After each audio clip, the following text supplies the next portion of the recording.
can see it now. I know you will work it out for good.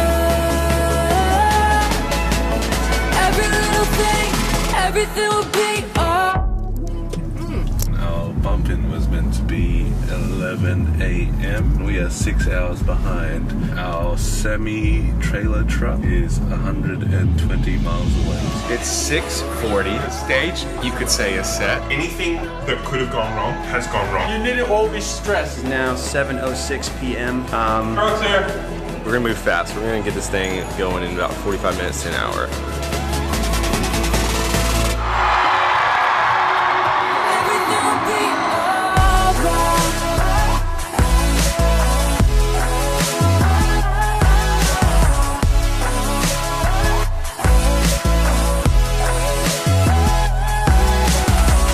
Behind the scenes and in the details, you plan the perfect way for me. Why would I dwell upon the road's uncertainties when all I gotta do is look to you? Yeah, all I gotta do is look to you. Every little thing's gonna be alright. Every little thing's gonna be just fine. Whether I can see it now, I know you will work it out for good. Every little thing, everything will be alright.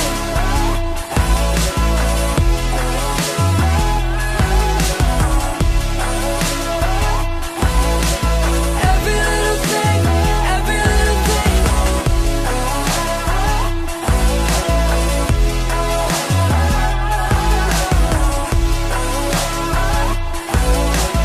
Every little thing, everything will be alright. Hey God, I know you don't need no one to advise you. You probably do a better job running the world than I do. I just thought I'd remind you, I've been trying to find you. It feel like Satan working overtime, times two. They say if it doesn't kill you, that refines you. But I'm trying to live, and that's bigger than survival. It's been a long night, it's been a long fight.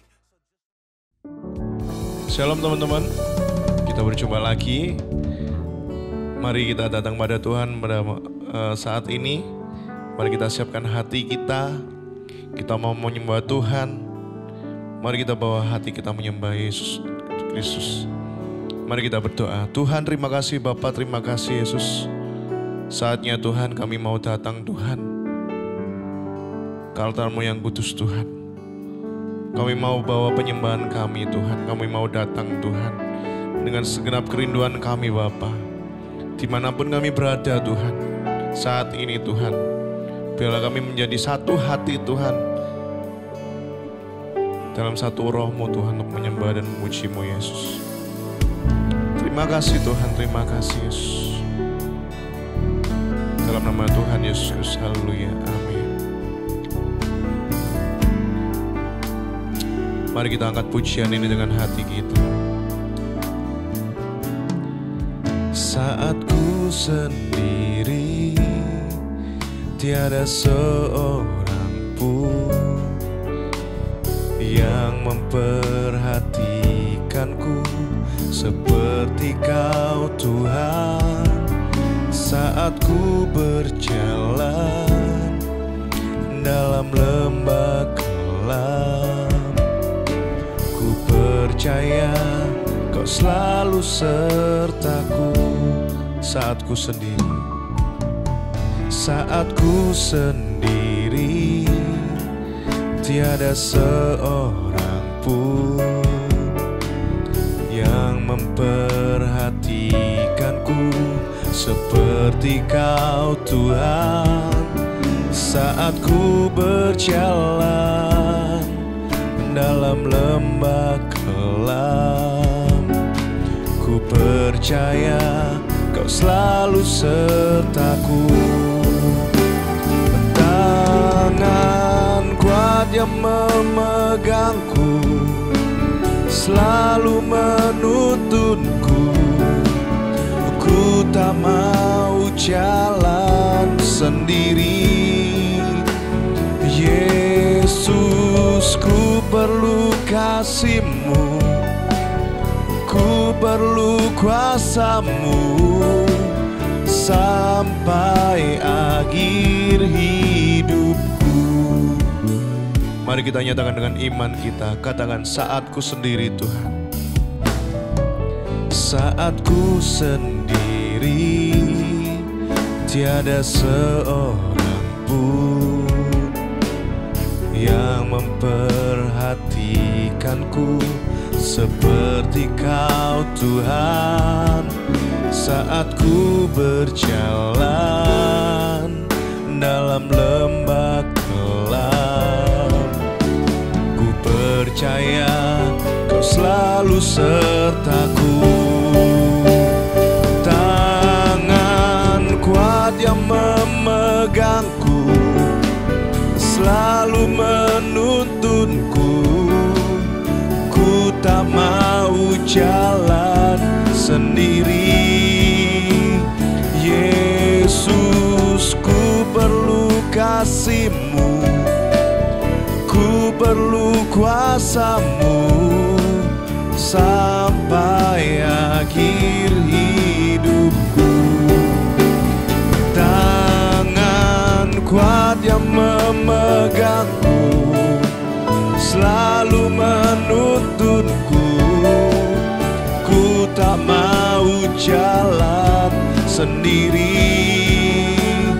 Yesus, ku perlu kasih-Mu, ku perlu kuasa-Mu sampai akhir hidupku. Sampai akhir hidupku. Sampai akhir hidupku. Oh Tuhan, kami sembah. Haleluya. Oh, kami sembah-Mu Tuhan. Haleluya. Terima kasih Yesus. Haleluya. Haleluya.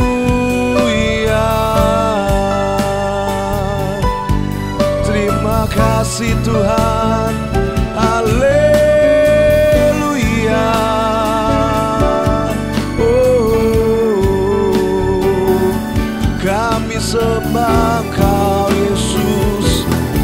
Terima kasih. Haleluya. Mari angkat suaramu sembah Tuhan. Terima kasih Tuhan. Ucapkan ucapan syukur-Mu. Haleluya. Haleluya.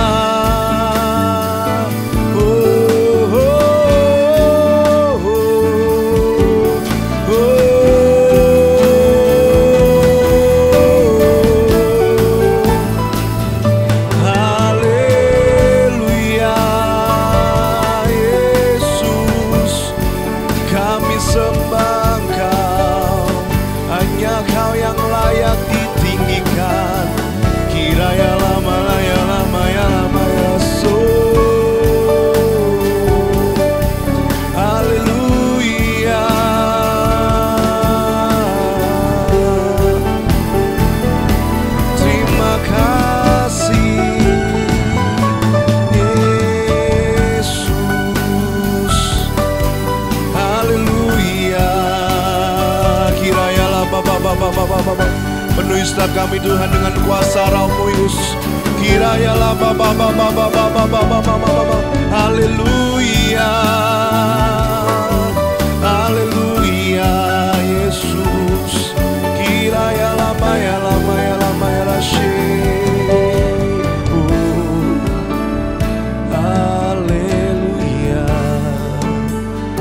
nikmati kuasa-Mu Tuhan. Mari teman-teman kita nikmati hadirat Tuhan. Tuhan tidak pandang kau dimanapun saat ini, dan Tuhan tidak memandang kau bagaimana saat ini, tapi Tuhan memandang hatimu. Tuhan memandang, Tuhan melihat hatimu, Tuhan melihat kerinduanmu. Mari nikmati hadirat Tuhan. Terima kasih Tuhan, terima kasih Yesus. Ucapkan ucapan syukurmu. Haleluya.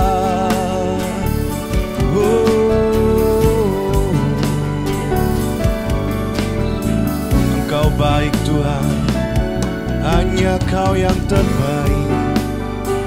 Kami mau naikkan syukur, hanya Kau Tuhan. Terima kasih. Haleluya.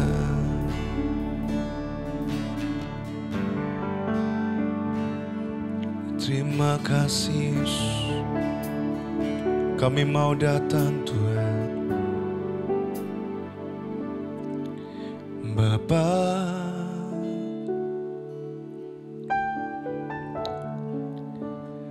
Engkau sungguh baik.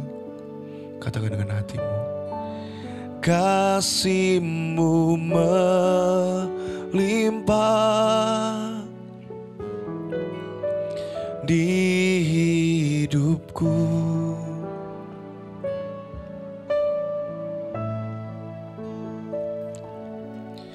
Bapa, oh Tuhan, ku berterima kasih. Berkat-Mu hari ini yang Kau sediakan bagiku. Mari teman-teman kita angkat tangan kita, angkat suaramu, katakan, ku naikkan syukurku buat hari yang Kau beri. Tak habis-habisnya kasih dan rahmat-Mu selalu baru, selalu baru, dan tak pernah terlambat. Pertolongan-Mu besar, setia-Mu di sepanjang hidupku. Mari kita angkat suara kita, katakan, ku naikkan Tuhan, ku naikkan syukurku buat hari yang Kau beri. Tak habis-habisnya kasih dan rahmat-Mu selalu baru, selalu baru, dan tak pernah terlambat. Pertolongan-Mu besar, setia-Mu di sepanjang hidupku. Katakan, besar setia-Mu Tuhan. Besar setia-Mu, besar Tuhan. Besar setia-Mu, besar setia-Mu di sepanjang hidupku.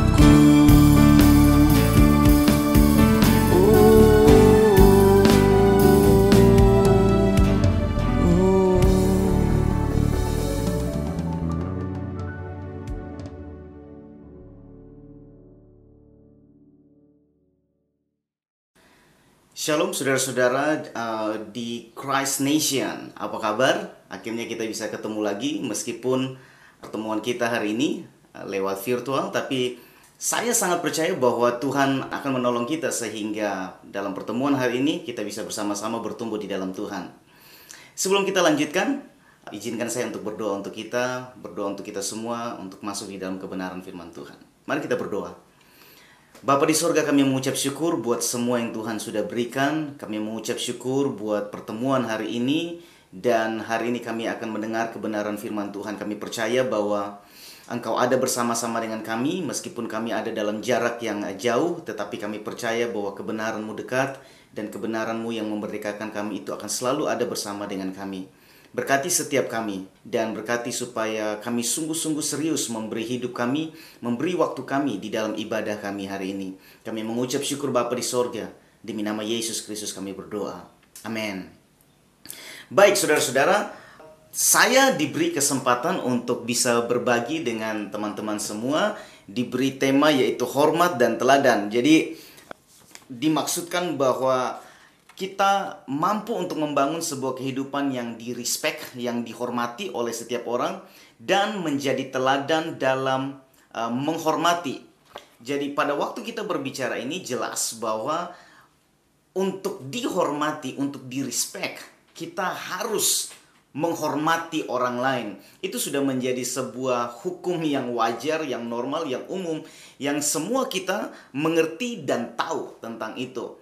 Nah, hormat atau menghormati itu bukan hanya sekedar sebuah kata-kata kosong, kata-kata belaka bahwa saya menghormati engkau, saya menghormati seseorang tanpa adanya hormat yang lahir dari hati.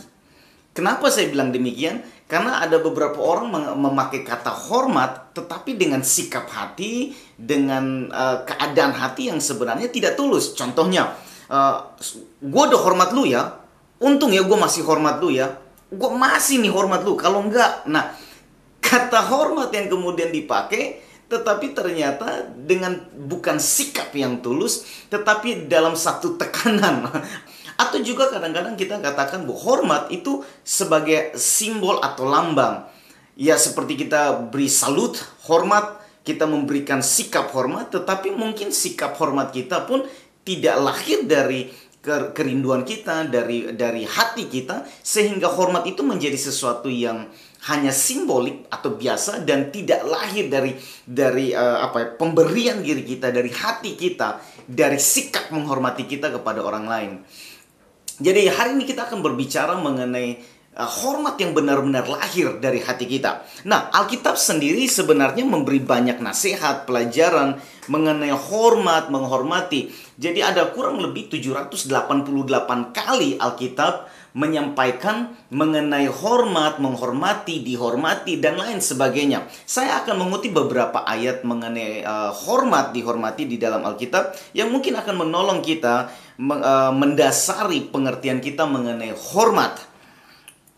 Amsal 18:12 bicara mengenai tinggi hati atau sombong mendahului kehancuran, tetapi kerendahan hati memberikan penghormatan, memberi hormat, mendapatkan kehormatan. Perempuan yang baik hati beroleh hormat. Upah dari menghormati adalah umur panjang di tanah yang diberikan Tuhan. Keluaran 20 ayat 12 dikatakan, hormatilah ayahmu dan ibumu supaya lanjut umurmu di tanah yang diberikan Tuhan Allahmu kepada engkau. Kisah 28 ayat 10 juga, mereka sangat menghormati kami dan ketika kami bertolak, mereka menyediakan segala sesuatu yang kami perlukan. Nah, ini bukti bagaimana jemaat menghormati Paulus dan kemudian menyediakan perbekalan, menyediakan segala sesuatu yang Paulus butuhkan di dalam perjalanan pelayanannya. Jadi sangat banyak hal yang akan kita dapati mengenai hormat di dalam Alkitab.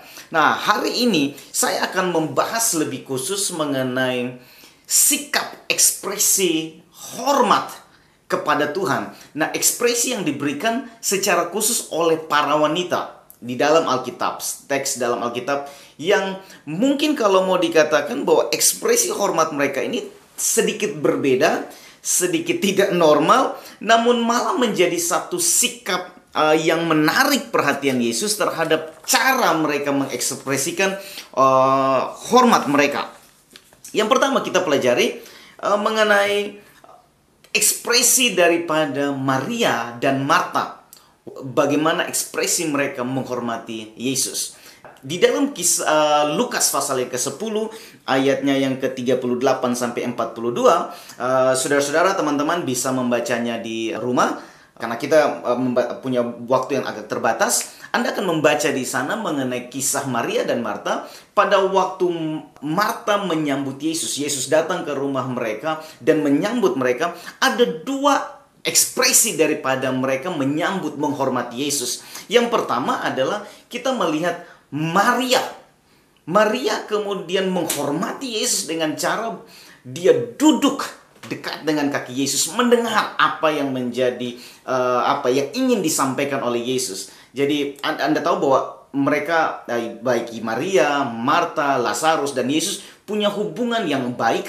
Mereka adalah seorang memiliki pertemanan, persahabatan yang baik. Jadi pada waktu itu Maria berpikir bahwa jarang nih kita ketemu Yesus. Bahkan kalau kita keluar untuk mendengar Yesus, susah kita untuk bisa dekat dengan Yesus karena banyak orang yang ada di sekitar Yesus. Jadi ini kesempatan yang terbaik, jarang bisa dapatkan ini. Saya akan menghormati waktu ini, menghormati kedatangan Yesus dengan cara duduk, mengobrol lebih banyak waktu bersama dengan Maria. Dengan Yesus, Maria bersama dengan Yesus. Tetapi berbeda dengan Marta. Marta kemudian merasa bahwa wah, teman saya ini datang, saya sebagai pemilik rumah, saya wanita yang lebih tua dalam rumah ini, saya punya tanggung jawab, saya punya kewajiban untuk menyediakan segala sesuatu. Saya harus mempersiapkan supaya sahabat saya ini, Yesus, yang sudah melayani dengan capek, dia pas datang ke rumah kami harus layani dengan baik-baik. Menyediakan minuman, menyediakan buah, menyediakan hidangan yang terbaik akan saya berikan. Nah, itu kedua ekspresi yang kemudian muncul dari kedua perempuan ini. Nah, setiap kali kita mendengar kisah mengenai Maria dan Marta, kadang-kadang kita sedikit kurang menerima, kurang respect dengan Marta, karena merasa bahwa Marta ini cara dia menyambut Yesus ini kurang bagus sehingga Yesus kemudian menegur dia. Tetapi kalau kita melihat di dalam kisah ini, Yesus sama sekali tidak menegur Marta di dalam kesibukannya. Tidak ada problem dengan kesibukan daripada Marta. Yesus sangat menerima cara Marta mengekspresikan rasa hormatnya dengan melayani, mempersiapkan segala sesuatu. Yang menjadi problem itu, mulai menjadi problem adalah pada saat Marta pergi ke Yesus dan mengatakan bahwa Yesus, kenapa engkau membiarkan Maria duduk di situ dan membiarkan saya melayani seorang diri? Biarkan dia, bawa dia, beritahu dia supaya dia melayani bersama dengan aku. Nah, saya pikir disinilah pada saat Marta mulai merasa bahwa cara Maria berekspresi berbeda dan tidak mirip dengan saya dan tidak cocok, harusnya mirip dengan saya. Disitulah Yesus kemudian saya mengatakan Yesus menggoda dia dan mengatakan, sudahlah, dia sudah mengambil waktu yang terbaik, dia sudah mengambil kesempatan yang terbaik. It's okay. It's okay. Dan saya pikir itu hal yang menarik karena ingatlah bahwa percakapan itu ada dalam sebuah zona, sebuah keadaan persahabatan yang baik. Nah, saya suka sekali dengan dua sikap pada saat mereka memberi rasa hormat mereka kepada Tuhan. Nah, di dalam buku Labirin Kehidupan, Profesor Joas melihat Marta sebagai seorang caregiver. Seorang caregiver itu ia akan berusaha sekuat tenaga untuk memastikan bahwa orang yang dikasihinya tidak kelaparan, tidak kekurangan. Ia bekerja di belakang layar untuk membereskan hal-hal kecil yang membuat sebuah peristiwa besar berjalan dengan baik. Itulah Marta. Marta memang tipe orang yang suka melayani. Saat Yesus datang, Martalah yang membuat Yesus, yang menyambut Yesus, dan melayani adalah cara Marta menghormati Yesus. Itu cara yang sungguh indah dan bukan sesuatu masalah. dua sikap ini adalah bagian yang seharusnya menjadi cara kita menghormati Tuhan. Dorothy Sole pernah berkata demikian. Dia memperhatikan bahwa Marta dan Maria ini sebenarnya mewakili dua tipe spiritualitas Kristen, yaitu kontemplasi, yaitu Maria sikapnya ya kontemplasi, dan aksi daripada Marta, atau meditasi dan efisiensi. Ini adalah sebuah keseimbangan. Kitalah kedua wanita ini. Kita harus memiliki sikap penyerahan diri di satu sisi, dan juga harus menjadi seorang yang aktif di sisi yang lain. Jadi kedua hal ini harus berjalan seimbang di dalam cara kita mengekspresikan rasa hormat kita kepada Tuhan. Nah, lebih jauh, Teresa dari Avila pernah berkata demikian. Percayalah, Marta dan Maria harus ada bersama-sama demi menyambut Yesus, dan bersama Yesus dengan mereka. Jika tidak, Yesus akan dilayani dengan sangat buruk dan tetap tak mendapatkan makanan. Bagaimana bisa Maria yang selalu duduk di sisi kakinya memberikan makanan kepada Yesus jika saudarinya Marta tidak ada untuk menolongnya? Nah, ini saling melengkapi. Keberadaan ini adalah keberadaan kita, semua daripada kita. Meister Eckhart juga pernah menulis demikian. Saat Marta berkata, Tuhan suruhlah dia membantu aku, ini dikatakan bukan dalam kemarahan. Namun, ini lebih merupakan rasa sayang yang melingkupi Marta. Kita dapat melihatnya rasa sayang atau seperti godaan. Mengapa demikian? Dikatakan di sini karena perhatikan, ia melihat bagaimana Maria sangat dikuasai oleh sebuah kerinduan bagi kepuasan jiwanya saja, kepuasan dirinya sendiri.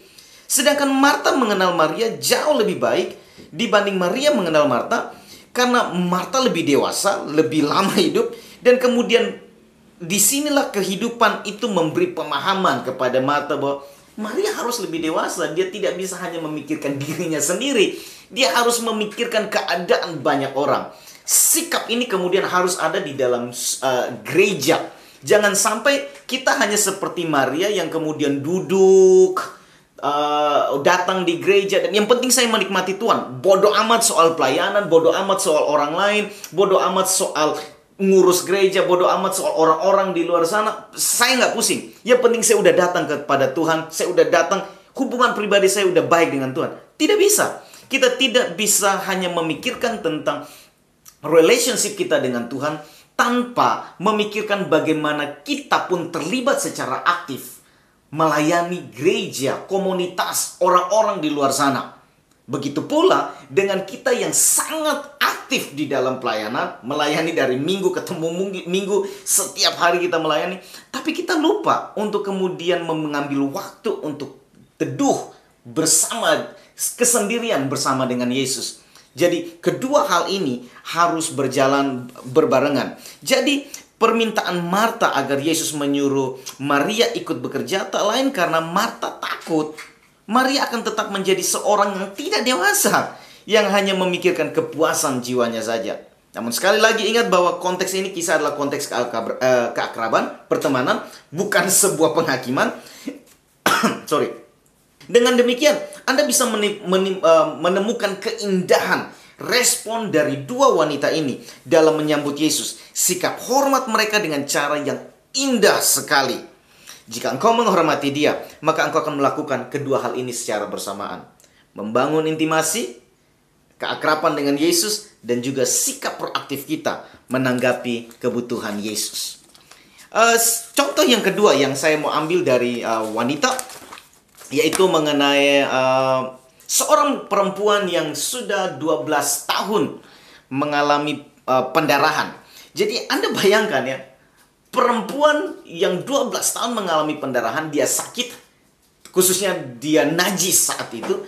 Jadi Anda bayangkan bahwa dia tidak bisa dekat dengan Yesus, dia tidak boleh dekat, bahkan di dalam keadaan di tempat umum, di tempat ramai pun dia tidak boleh ada di sana sebenarnya.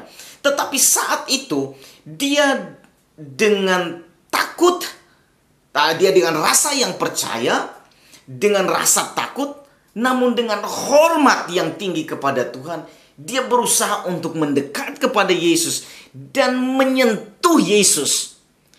Dikatakan bahwa dia menyentuh dengan percaya, jelas karena dia percaya Yesus mampu menyembuhkan dia tanpa harus ada jamahan atau perkataan apapun dari Yesus. Dia percaya bahwa hanya dengan menyentuh, saya dapat disembuhkan. Dengan rasa takut dia menyentuh, ya karena banyak orang sekitar situ kalau tahu benar bahwa dia ini sakit pendarahan dalam keadaan najis, dia bisa dihukum mungkin secara umum, sedang mendapatkan hukuman sosial karena dia masuk di dalam keramaian padahal dia ada dalam keadaan najis. Dia menyentuh dengan rasa hormat. Kenapa kita mengatakan apa hubungannya rasa hormat dengan sentuhan saat itu? Karena sekali lagi saya suka dengan tulisan Prof. Joas. Dia katakan gini, dengan indah dia memberi makna menyentuh sebagai berikut. Menyentuh merupakan sebuah gestur tubuh yang mengkoneksikan satu pribadi dengan pribadi yang lain melalui sebuah cara yang ramah tanpa mengancam. Ini merupakan bahasa tubuh yang tidak mengancam dan tidak agresif sama sekali. Ia tidak menyakiti pribadi yang lain karena cuma menyentuh dengan tidak menyakiti seperti menggenggam. Bahkan dengan kata menggenggam kita mudah sekali untuk mencengkram, tetapi dengan menyentuh di sini dikatakan ini adalah sebuah cara tubuh kita mengatakan, ya, saya mengasihi engkau, saya menghormati. Nah, di situ tangan yang menyentuh bukanlah tangan yang membuat gerakan menolak, ya kan? Atau menghalau agar orang lain jauh dari kita, tetapi tangan yang menyentuh juga adalah tangan yang tidak menggenggam erat sesuatu atau yang kemudian seperti mau menguasai. Jadi kata menyentuh di sini sangat indah, dikatakan bahwa itu adalah bukti hormat dan cintanya dia untuk menyentuh. Bayangkan sekarang kita mendapati di dalam dunia ini banyak orang seperti kehilangan rasa hormatnya kepada Tuhan. Ada orang yang kehilangan rasa hormat dan menganggap bahwa Tuhan terlalu jauh, sehingga untuk menyentuh Tuhan pun mereka tidak mau. Karena Tuhan terlalu jauh. Gitu ya. Ada orang pun yang bukan dengan rasa hormat mau menyentuh, bahkan mereka seperti menggenggam, mengambil dengan erat, menguasai Tuhan, dan mereka memakai Tuhan untuk kepentingan pribadi mereka, untuk alasan-alasan diri mereka, dan bukan keinginan daripada Tuhan. Mereka menguasai Tuhan di dalam segala sesuatu, menggenggam Tuhan, dan Tuhan pokoknya saya mau ini, Tuhan harus lakukan ini, Tuhan saya percaya kamu pasti sanggup lakukan ini. Seolah-olah kita memaksakan Tuhan untuk melakukan segala sesuatu sesuai dengan apa yang menjadi kehendak kita. Tetapi sangat berbeda dengan perempuan yang sakit pendarahan ini. Dia tahu benar bahwa Tuhan dekat, dia mampu untuk menyentuh Tuhan. Tetapi di sisi lain dia menyentuh dengan rasa hormat. Bukan untuk menguasai Tuhan, bukan untuk menarik dan memiliki Tuhan, untuk menguasainya. Tetapi menyentuh di dalam rasa hormat, rasa percaya, cinta, bahwa inilah sentuhan yang dapat merubah hidup saya. Cara wanita ini menghormati Tuhan adalah dengan menyentuh demi sebuah perubahan hidup. Dia tidak menggenggam untuk menguasai atau memaksa Tuhan, namun sebuah sentuhan penuh hormat dan takut akan Tuhan. Cara dia menghormati Tuhan mendapat respon yang sungguh indah dari Yesus. Yesus kemudian berbalik dan katakan, teguhkanlah hatimu, hai anakku, imanmu telah menyelamatkan engkau. Maka sejak saat itu sembuhlah perempuan ini dari sakitnya selama 12 tahun. Sungguh indah bahwa cara perempuan ini menghormati Tuhan dengan cara yang lembut dan indah, tanpa menguasai. Ada dua contoh yang lain, tetapi saya akan lebih singkat karena waktu kita ini anggaplah sebagai bonus. Dua contoh yang lain seperti dalam Lukas pasal 7 ayat 37 sampai 39 mengenai seorang perempuan yang terkenal berdosa.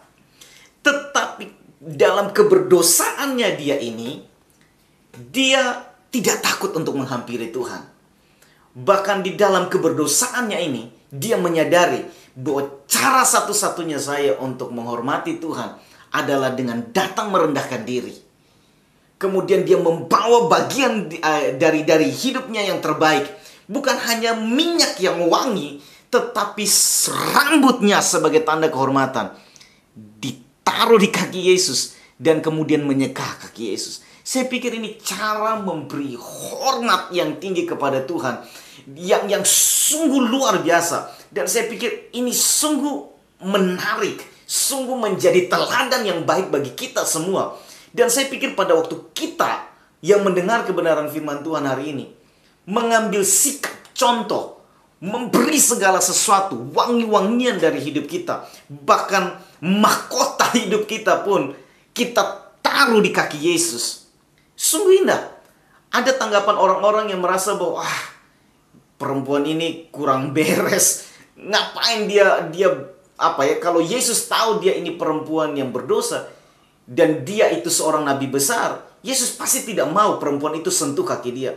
Tapi cara dia menghormati Tuhan dalam Lukas pasal 7, saudara-saudara, teman-teman bisa lihat, Yesus menyambut perempuan ini. Cara dia memberi hormat membuat Yesus tergugah dan Yesus meresponi hormat dari perempuan ini dengan satu pernyataan yang luar biasa bahwa ya, perempuan ini layak, dia tidak akan dia dibebaskan dari dosanya. Dan saya pikir ada cerita yang mirip dengan ini, bagaimana perempuan datang meminyaki kaki Yesus dan Yudas saat itu merasa merasa tidak enak hati dan merasa, kenapa buang-buang uang untuk minyak yang wangi ini? Saya pikir pemberian yang baik kepada Tuhan, hormat, cara kita menghormati Tuhan dengan memberi pemberian yang baik, Tuhan akan mengambil itu menjadi memberi kembali rasa hormat dari Tuhan dan melihat bahwa ini layak untuk diterima. Ini akan menjadi satu contoh, satu teladan, bahkan dikatakan satu persiapan bagi aku. Ini yang kalian harus lihat bahwa ini cara bagaimana mempersiapkan, mengingat tentang kematian Tuhan. Dan ini sungguh indah, sungguh indah. Yang terakhir, bagaimana perempuan yang sungguh di dalam kerendahan hatinya, dia menghormati Tuhan. Di dalam Matius pasal 15 ayat 26 sampai 28 ada kisah yang terselip di situ mengenai seorang perempuan Kanaan yang datang dan meminta, Yesus tolong kasihani aku, tolong bantu aku, selamatkan aku. Dan Yesus katakan bahwa tidak layak seorang anjing mendapat makanan dari Tuhan. Tetapi kemudian cara wanita ini menghormati Yesus yang sepertinya menghina dia. Kenapa? Karena menganggap perempuan ini anjing ya. Tetapi Anda lihat, perempuan ini menjawab Yesus dengan satu kerendahan hati. Dia menghormati Yesus dan dia menjawab tidak dengan sebuah amarah, emosi, tetapi dengan kerendahan hati. Dan dia katakan, iya, saya anjing itu yang memang tidak layak, tapi saya menunggu remah-remah yang jatuh dari meja Tuhan dan biarkan saya menikmati remah-remah itu. Saya pikir ini cara menghormati Tuhan yang harus kita pelajari. Bahwa terkadang kita tidak mendapatkan sesuatu sesuai yang kita harapkan. Kita kadang-kadang mendapat jawaban dari Tuhan yang, kok Tuhan nggak jawab saya dengan cara baik-baik, seolah-olah mengatakan anjing dalam ini ya.